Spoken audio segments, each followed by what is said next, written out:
Hello and good evening. My name is Nealay Patel and I'm a designer here at Jesse James Beads. Now, how many of y'all have checked out the new Goddesses collection? It is incredible. If you haven't, you could check it out at www.jessejamesbeads.com.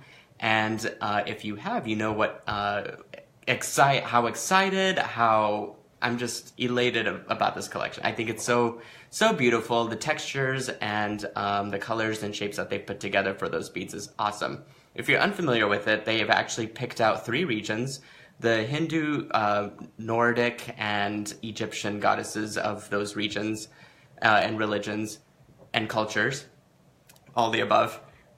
They've designed a palette and have picked out 2 goddesses from each of those particular cultures and created a set of beads, a couple strands, and I think some mini mixes as well, and some beautiful pendants. And it's just incredible, the ideas and things that they come up with there. So tonight I thought I'd mix things up. I know you guys are normally checking me out on Thursdays and Saturdays, but I was just so inspired that I had to pop on a Monday and do something else with you guys. So tonight, we're going to continue on the Goddesses collection trend, and I'll be working with Vintaj Patina paints. I have not actually worked a lot with this before, so whatever we make today, it's going to be an experiment for you and for me. They are available on the Jesse James Beads website, and I think they're going to work well with the components. So I'm eager to get started, and if you have any questions, please leave them on the comments feed or any comments. Again, this is a test experiment, and so not knowing what I'm doing, if I make boo-boos, hopefully I won't, but if I do, there's ways to retouch and fix those as well. So I'll share some tips and stuff that I've learned using this stuff the one time that I did. But I'm going to flip the camera around, and we're going to get started. All right. Okay, I kind of have my board set up here already with some play items. So obviously I have the Vintaj Patina paints. I think it's backwards actually, so let me fix that real quick. With this, there we go. And what I have here on the side to use my paints is I just have a plastic tray. I have this item, which is the Vintage reliefing block, which really is just different sized files on this block. And so I'm assuming once it dries, you can kind of rub as much color off as you'd like with this particular block, or you can polish. So that's kind of cool. I also have a cosmetic brush. I think that this is going to be good for blending, not just in terms of cosmetic purposes, but also the paint itself, and so I'm curious to use that. I've never really used it, and of course I've just got a normal paintbrush. Now the components that I'm working with are from the Hindu Goddesses collection. These are beautiful little filigree components, and I decided I wanted to make earrings out of them, so I think it's gonna be fun to work with. Alrighty, so, and having said that, I've also got some beads on the side from the mini mix. Let me hold them up for you guys, because they're super cool. Look how colorful they are. So I might pick a few out of those and see what I come up with. I have no plan in mind, so this is a little bit nerve-wracking, but it's also exciting. Okay, so I kind of pre-shook these, but if you can kind of hear, they have a little ball inside of it, so it helps mix that color together. But they work well for metal, as it says here, for all metal. And I'm using gold, which is kind of silly to use gold on gold, but I don't know what the color is going to turn out like, so we're just going to test and see. All right, let's see if I can get this out of its container. If it doesn't, then that means it's a little dry, and I might need to stick a pin through it, which I think I have that here. If it is dry, which I had these paints for a little while. Oh, see, that color came out. Isn't that pretty? There we go. Just gonna dab a little bit of that color out. And I wanna see if I can use the purple as well. The cool thing about this particular paint is you don't need a whole lot to achieve a look. That one's kind of stuck too, so what I'm gonna do is use the backside of my brush Get my pin clean and poke a hole through it. There we go. That's beautiful. Okay.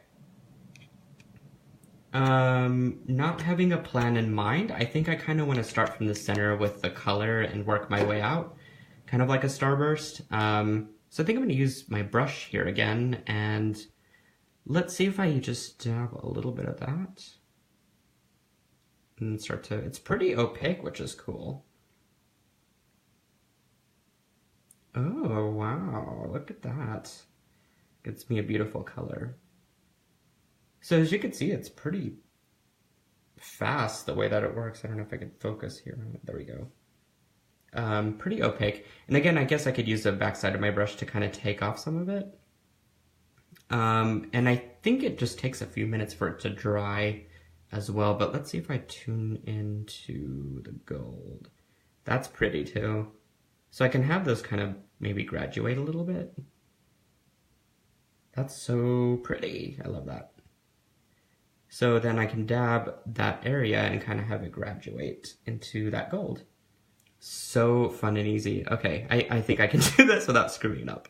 If you do screw it up or feel that a color kind of bled too much into one, you can actually use rubbing alcohol to get it off, which I've discovered from some other tutorials that I have seen. So pretty easy, but I kind of like that little hit of color there, so I think I'm going to keep that.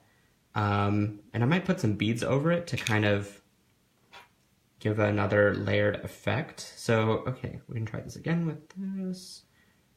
I feel like I have too much on, so I'm going to take some of that off. There we go. Cool. I love these little vintage components. Not vintage, filigree, excuse me. Take some of it off. And then I think I'm going to go in with the gold. And just dab that in. Wow, super easy. Okay. Do that to the top. So it just gives a little polish, which is kind of fun and unique. But having that little splash of color really just makes those earrings pop in a way that they hadn't before. So I really love that. I'm going to check to see if this is dry. So what I can do is just rub my finger kind of over it. It looks like it is. If you are unsure, there's actually a polish I think that Vintaj carries that you can actually coat over this that will seal the colors as well. But yeah, that's pretty awesome. I don't know how to use this thing, so maybe we try that for fun. Let's see, if I screw this up, then I can always go back and paint over it. So it allows some of that color to bleed through, I mean that metal underneath it to kind of bleed through. So it did add a little bit of sparkle back into it, which I kind of like. Just tones it back ever so slightly, so it's not super opaque. It's kind of a neat effect, so I might try that and do that on this. I guess if you're going for a more vintage look, that's pretty good. Happy accidents, right? Okay, that looks pretty good to me. So now I think because it's a filigree component, I'm thinking I could weave some wire through it.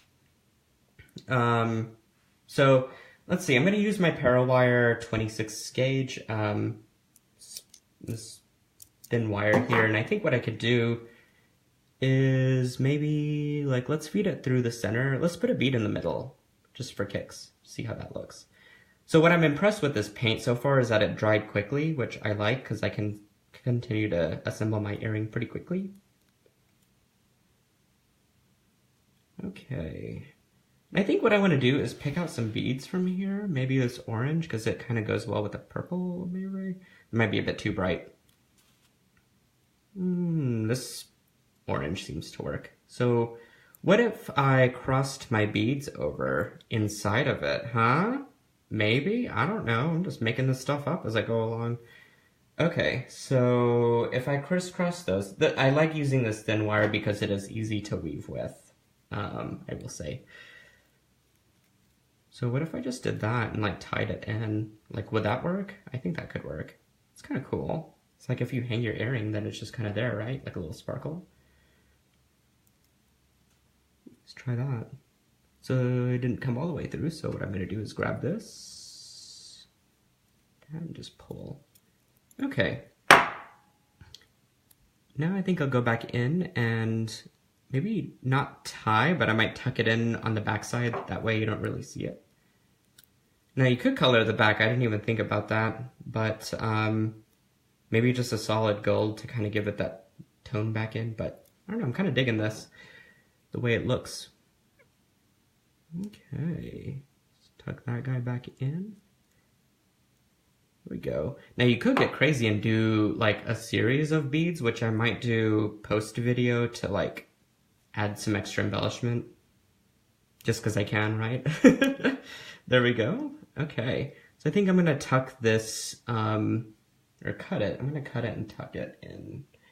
And nobody needs to know the wire is actually there. I think I have my cutters here somewhere. Let's use these.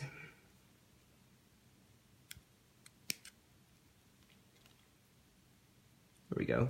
So the wire is sticking out, but I'm going to tuck that in into the filigree. There we go. Pretty easy, I must say. I don't, just for making this up like on a random Monday evening. It's hey. But yeah, I kind of get the idea. I mean, you can just make your own components up as we go along. So I think I'm gonna finish up this other earring and I'll post a photo of it. I might even add a few more beads onto that to kind of complete it. So, all right, let me flip the camera back around. Let's see if I can do this gracefully. Whoop. There we go. All right. Did you guys enjoy that? I think it was fun. Ugh. Easy earrings with vintage paints. As you can see, I kind of colored both of them pretty easily, and it took minutes for it to dry, so I really love using this, and it's, I think, my second or third time actually using them. But I'm excited about this. I'm going to finish up the other earring. So if you guys love these little tutorials, let us know, okay? And don't forget to turn on your notifications on Facebook so you can catch me and or Sarah James on the Jesse James Facebook page. If you love the tutorials as well from Facebook, you can actually check out YouTube and check out the Jesse James Beads channel. Subscribe to that. If you love me, you can check out my brand, Beads and Bubbles, on the Book of Faces and or Instagram. And like me, friend me, and follow all of us, because we're all creative. We want to inspire you guys. And yeah, that's our goal. So anyways, I'm going to finish this up, and I will catch you guys here again soon. Keep creating. We love you guys. Good night.